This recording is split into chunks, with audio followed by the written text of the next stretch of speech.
வணக்கம்.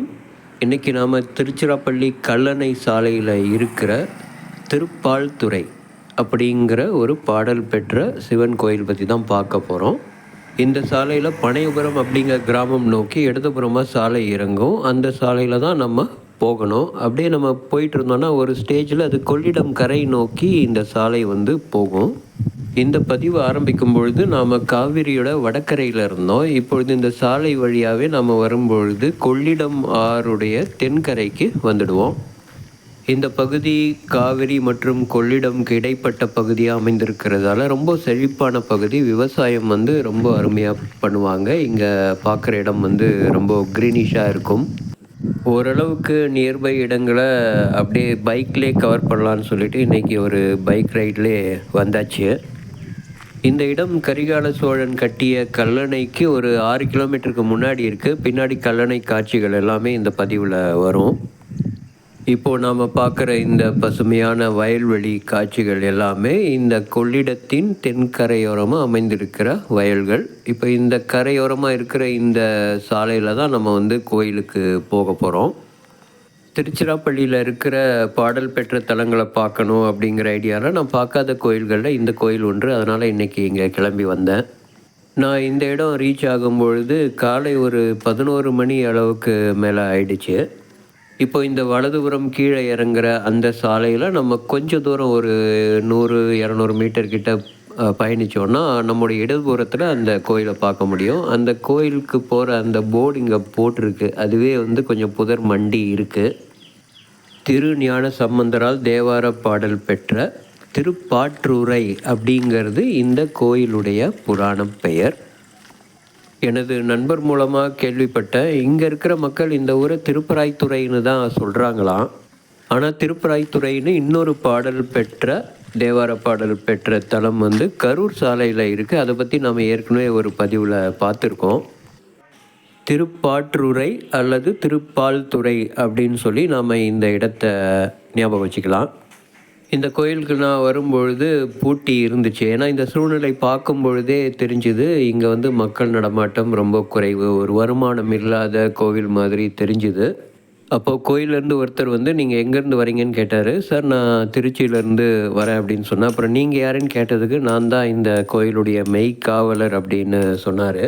அர்ச்சகர் முன்னாடியே போயிட்டதாகவும் இதோட நாளைக்கு தான் வருவாங்க அப்படிங்கிற மாதிரி சொன்னார். இருந்தாலும் அந்த கோயிலை திறந்து காட்டி சாமியை பாருங்கள், அந்த முழுசனம் பூட்டி தான் இருந்தது, கம்பிகள் வழியாக சாமியை பார்க்க முடிஞ்சுது.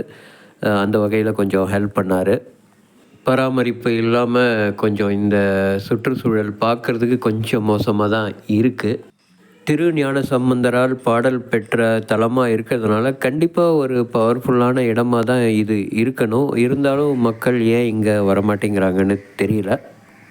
இத்திருக்கோயிலின் மூலவர் ஸ்ரீ ஆதிமூலநாதர், இறைவி ஸ்ரீ மோகநாயகி அப்படிங்கிற மாதிரி நான் இங்கே பார்த்தேன்.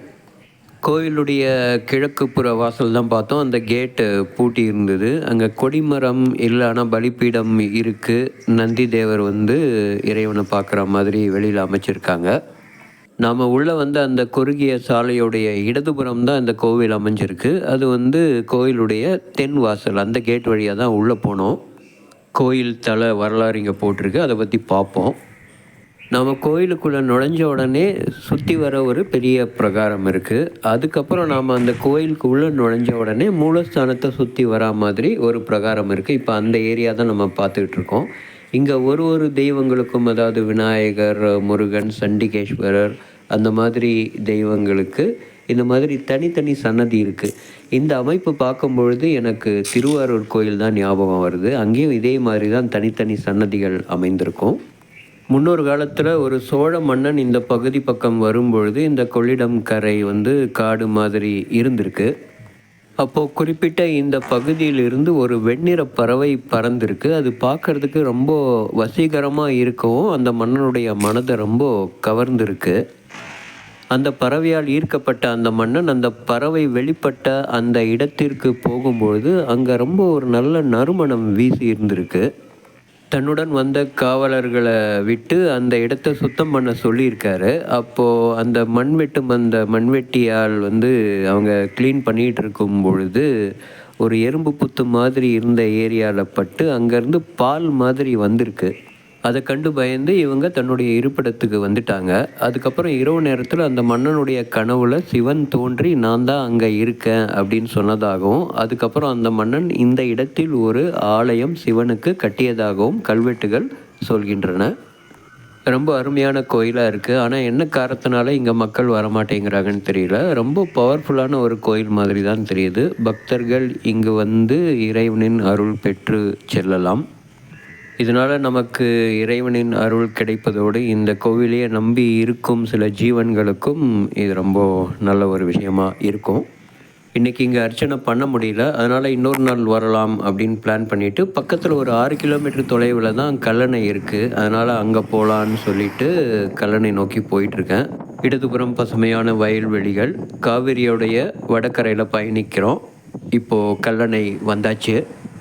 கல்லணை ஓல்டு பிரிட்ஜிலேருந்து நான் எடுக்கிறேன். அங்கே பார்க்குறது நியூ பிரிட்ஜு, அது பைபாஸு. இது வழியாக நம்ம திருக்காட்டுப்பள்ளி, திருவையாறு, மயிலாடுதுறை வரைக்கும் போக முடியும். திருச்சிராப்பள்ளியில் சமயபுரம் டோல்கேட்லேருந்து 7 கிலோமீட்டர் தொலைவில் இருக்கிற திருவாசி அப்படிங்கிற கோயிலுக்கு போகணுங்கிறது என்னுடைய பிளானு. அப்படியே இங்கே ஸ்பெண்ட் பண்ணிவிட்டு பூண்டி பார்த்துட்டு அன்பில் லால்குடி வழியாக சமயபுரம் டோல்கேட் அடைந்து திருவாசி கோயில் போகணுங்கிறது என்னோடய ஐடியா.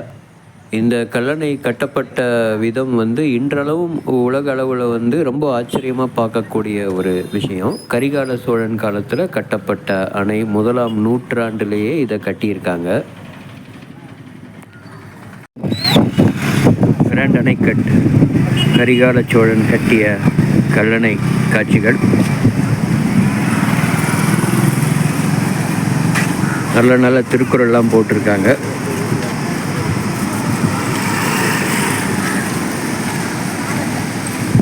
ஆற்றில் ஆழம் அதிகம் உள்ளது. ஆற்றில் இறங்குவதும் குளிப்பதும் உயிருக்கு ஆபத்து. நீர்வளத்துறை அங்கங்கே எச்சரிக்கை போர்டு போட்டிருக்கு. குழந்தைகள் விளையாட நிறைய ஐட்டம்ஸ் அங்கே இருக்குது. முக்கொம்புங்கிற இடத்துல காவிரி வந்து வலதுபுறமாகவும் கொள்ளிடம் வந்து இடதுபுறமாகவும் பிரியுது. அந்த இடத்துல ஆங்கிலேயர்கள் காலத்தில் மேலணை கட்டப்பட்டது. கரிகால சோழன் காலத்தில் வெள்ள நீர் பெருக்கால் மக்கள் பாதிக்கப்படுறாங்கன்னு சொல்லி 1 நூற்றாண்டிலேயே பாறைகளை வைத்தே அருமையாக இந்த அணையை கட்டியிருக்காங்க. அதுவும் எப்படிப்பட்ட டெக்னாலஜி ஃபாலோ பண்ணியிருக்காங்கன்னா, பெரிய பெரிய பாறைகளை ஒன்று ஒன்றா இதில் போடும்பொழுது மணல் அது பதிந்து பதிந்து அடி ஆழத்துக்கு வரைக்கும் சென்றிருக்கு. அதுக்கப்புறம் அடுத்தடுத்து பாறைகள் போடும் பொழுது நீரில் கரையாத ஒரு ஒட்டக்கூடிய ஒரு களிமண்ணை பாறைகளில் பூசி அந்த பாறைகள் மேலே ஒட்ட வச்சு இந்த அணையை ரொம்ப ஸ்ட்ராங்காக கட்டியிருக்காங்க. காவிரியில் அதிக வெள்ளப்பெருக்கு வரும்போது அந்த நீர் வந்து கொள்ளிடத்தில் இந்த இடத்துல பிரித்து விடப்படுது. இங்கே தான் காவேரி மறுபடியும் கொள்ளிடத்தில் கூடுது. கல்லணை வரைக்கும் காவிரியாக வரக்கூடிய அந்த நதி இங்கே வந்து கொள்ளிடம், காவிரி, வெண்ணாறு, புது ஆறு இப்படிப்பட்ட 4 ஆறுகளாக இங்கே பிரியுது. இப்படியாக கரிகால சோழன் இந்த அணையை கட்டி வெள்ளத்திலிருந்து மக்களை பாதுகாத்து, அது மட்டும் இல்லாமல் இந்த நீரை அழகாக விவசாயத்துக்கு பயன்படுற மாதிரி பல ஆறுகளாக பிரித்து பல ஊர்களுக்கு போகிற மாதிரி இதை பண்ணியிருக்காங்க. திருச்சிராப்பள்ளி போகும் பாதை, காவிரியுடைய தென்கரை. இப்போ நான் கல்லணையிலேருந்து என்னுடைய பயணத்தை பூண்டி நோக்கி துவங்க போகிறேன். இந்த காணொளி உங்களுக்கு பிடிச்சிருக்கும்னு நினைக்கிறேன். நான் என்னுடைய பயணத்தை தொடர்கின்றேன். மீண்டும் அடுத்த பதிவில் சந்திப்போம். நன்றி, வணக்கம்.